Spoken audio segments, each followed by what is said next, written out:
আসসালামু আলাইকুম গাইস, আমি আজকে দেখাবো চিংড়ি মাছের বোনা রেসিপি। দেখতে আমার সাথেই থাকেন।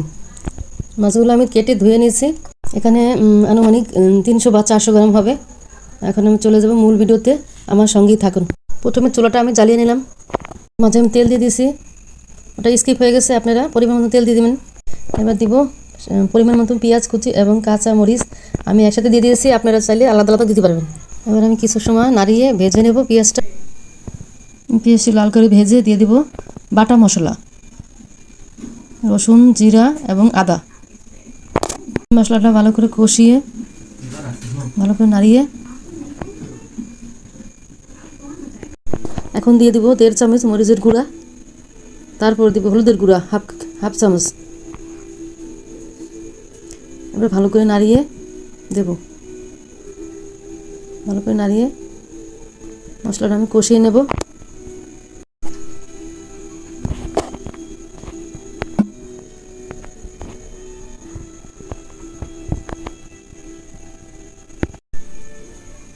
মশলাটা ভালো করে কষিয়ে দিয়ে দেবো একটু পানি।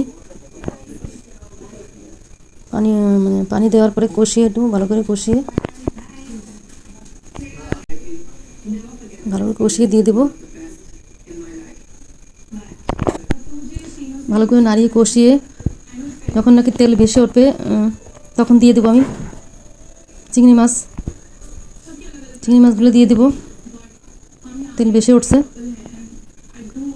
দেখ কত দূর। এখন দিয়ে দেবো আমি চিংড়ি মাছগুলো, সবগুলো মাছ দিয়ে নাড়িয়ে নেব। বাকিটুকু দেবো, সব মাছ দিয়ে দেওয়ার পরে নাড়িয়ে নেব। ভালো করে নাড়িয়ে কিছু সময় আমি নাড়িয়ে ভেজে নেব, মানে কষায় নেব।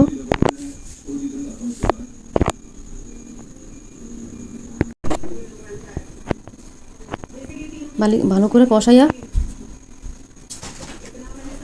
নিতে হবে।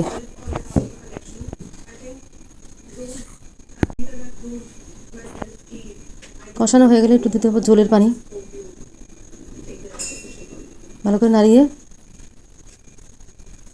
এবার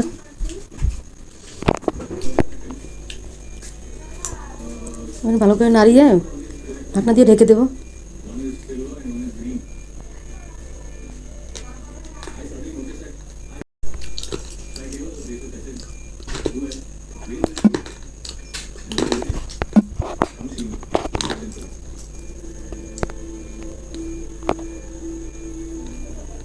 আবার একটু নাড়িয়ে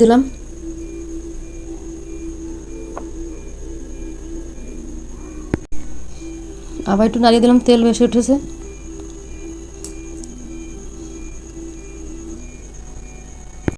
আপনারাও চাইলে এভাবে চিংড়ি মাছটা ভুনা করে খেতে পারেন, অনেক স্বাদ হয়। আমার মানে রান্নাটা প্রায় শেষের দিকে, আমি এখন মাছগুলো উঠাই নেব। আমার মাছ ভুনাটা শেষ রান্না।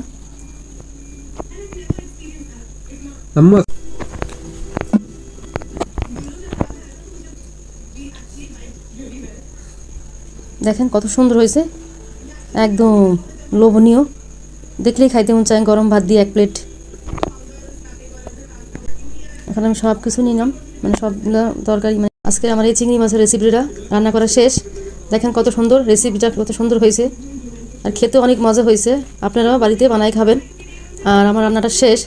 আপনারা লাইক, শেয়ার, কমেন্ট করবেন আর সাবস্ক্রাইব করবেন। সুস্থ থাকবেন, ভালো থাকবেন। আল্লাহ হাফেজ।